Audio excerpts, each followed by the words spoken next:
Okay, pond construction, take 2. Let's try and be a little more concise here. First thing I want to do is I want to follow up on a comment I made on after Anthony's video came out about the fact that I am a landscaper and I've been doing this. This is my 44th season I'm starting right now. So I have been doing this my whole adult life. And while this is a huge project for the average turtle nerd, this is just kind of a few weeks at the office for me. And it's super fun for me because it's my yard and it's for my turtles, which is great. Oh, great. Daisy's gotten out again. That's just great. Anyway, so that being said, oh, and by the way, when I first checked in to start this cleaning operation today, it was 7:30 in the morning, and now it's going on 5 o'clock. So I'm a solid 10 hours in on my pond cleaning today. And I am finally done taking water out, and all I'm doing is putting water in. So I am refilling as we speak. And this will take till, I don't know, sometime in the wee early morning hours. It will be as full as I want to get it, because I think I told you we have a big rain event coming here in Denver, and I'm hoping that's going to fill it the rest of the way. I'm going to give it at least 2 or 3 inches. And they're saying we're going to have probably 2 inches of rain, which is huge for Denver. All right, construction. So, as I said in Anthony's video, it starts with tearing out a yard that looks as nice as this, and getting it down to bare dirt. And then right where I'm standing, right here where you're looking, is where the old pond was. And it was about 1/3 this size, so that all had to come out. Then I stake it off for the dimensions that I want, and Max and I get 2 shovels and 2 wheelbarrows and start digging. And you dig 1 foot outside those string lines for the dimensions, and start digging down into the ground. And as you can see, we dug a solid 4 feet into the ground on this end, and then it goes 10 feet to about right here and starts angling up to 1.5 feet or so. So it is literally configured like a swimming pool, but make no mistake, this is a swimming pool built for a snapping turtle. And there he is right there. He did not cooperate today. He is not moving from that spot, and that's fine. He can stay there as long as he wants. And once a snapping turtle has a hold in a hole like that, there is no getting him out, especially one as big as Harry. And so anyway, he gets to stay. It's his pond. All right, so once we've got our hole dug, then I throw 1 layer of felt on the bottom, and then after that layer of felt is down, then we throw the pond liner in. So the pond liner is sitting on felt, and then right here, this layer of felt is actually 2 layers thick. So there's 2 layers of felt, a layer of pond liner, and then another layer of felt. And I did a stress test on it with a pointed trowel, a pointed brick trowel. And I just did 1 layer of felt, the layer of pond liner, and another single layer of felt, and stabbed at it as hard as I could with the trowel, and I could not poke a hole in it. So this stuff is tough as nails, and I would argue not only, well, first of all, it's absolutely dog proof. There's no way a dog swimming in water is going to make a hole in this. But Harry can't make a hole in it, and I would say you could put a large alligator snapper on top of this and you would be fine. So I think it's hole proof, and you could just leave your pond like this. The thing that happens though is this felt will kind of float up on you, so I like having stuff on top of it. I just left this one little section because 1, I really like walking barefoot on it, and 2, I think the turtles like it because it's nice and soft as well.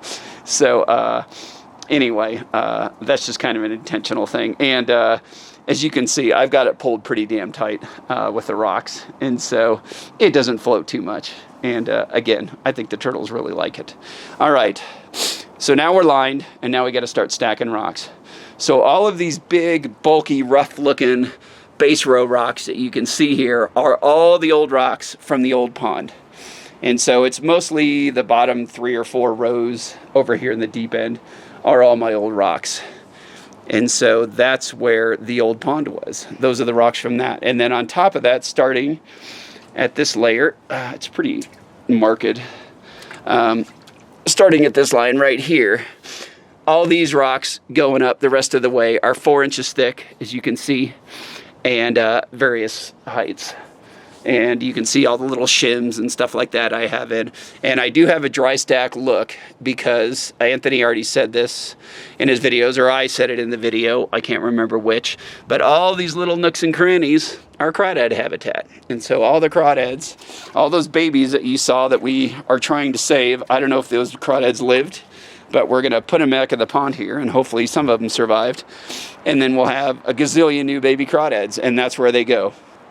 Is they just hide in these crevices in the rocks. They're safe from the turtles, and they get to grow up and be big monster crawdads like all these guys that are walking around in the water right now. Okay, so that's how you stack it. And so the concrete behind all these rocks is, I don't know, 3 inches thick, something like that. But given the size of the pond, it still took 104 bags. Hang on a sec. Daisy's gonna try and dive back into an empty pond, and we can't have that, so I gotta put her back in here. Hang on. All right, Daisy's been saved. She's back in the pond. Hopefully now that there's some water in here, she'll start staying in here and not try and get out so quickly.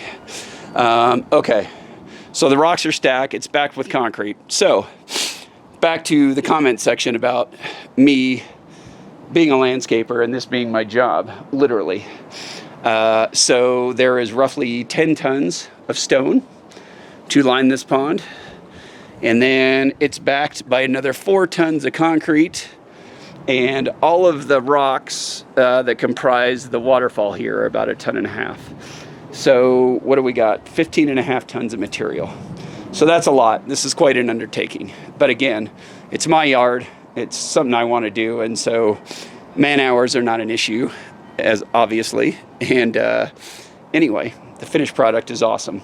I've always made the joke that I'm not sure if the best part of my ponds or the worst part of my ponds is that they really look better empty than they do full.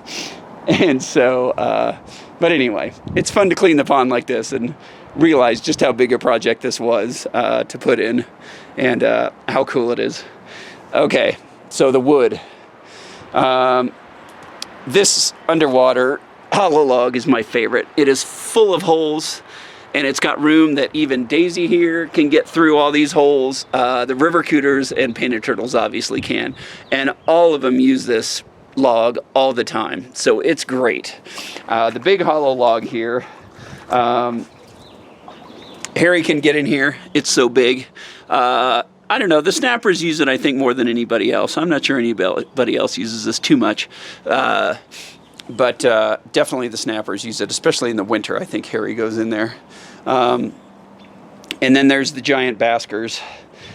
These big chunks of wood required 4 guys to lift them when they were dry.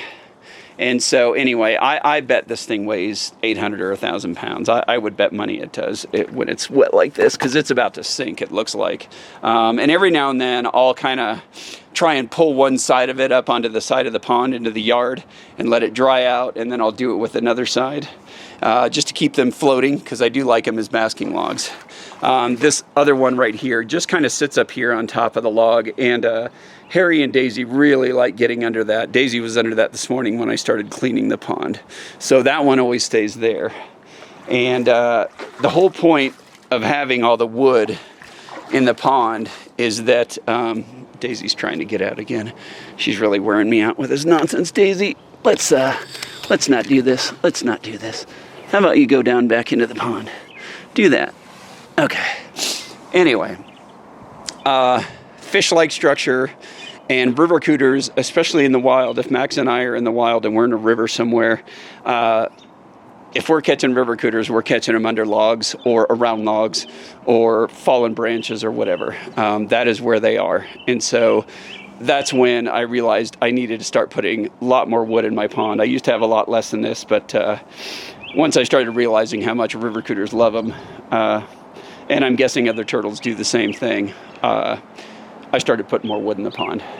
So this structure, this wall right here, is actual wood from up in northeast Colorado that they use to regulate the flow of the canals up there. And when these logs or pieces of wood get really worn out like this, they just throw them on the sides of the canal and leave them. And I don't know if they were ever treated with creosote, but I think they were treated with something initially.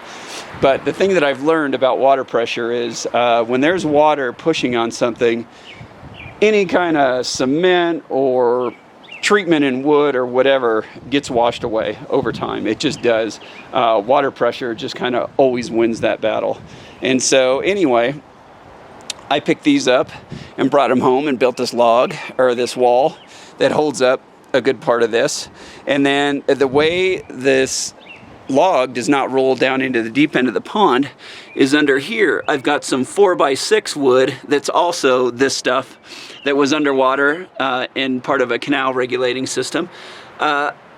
It's so the bottom of the hollow log is nailed to those timbers, and they go back about 4 feet behind the hollow log down there on top of the liner and the felt, and then just the weight of the pea gravel on top of it holds it in place, and that's how it all stays in place. I've got this thing. It's great for basking, and I really thought I was going to be able to plant plants in here, but any kind of plants other than bulrush, as you can see, the painted turtles undermine and eat all the roots out of them, and I find the plants just dead floating. And I've even planted in here, and I've planted it as tight as I could with like cattails, and those painted turtles will still dig out the gravel and get to the roots and yank them out of here. So it just drives me nuts. So that's all I'm really stuck with is bulrush and their root systems, as you can see. And it seems like, I don't know if the painted turtles nibble on that or not, because I feel like no new stuff comes up out of there. But for whatever reason, the painted turtles seem to leave the bulrush alone. You can see some of them are kind of smashed by Daisy running around in the pond here. Anyway, I think that pretty much covers it. That is the construction of my pond.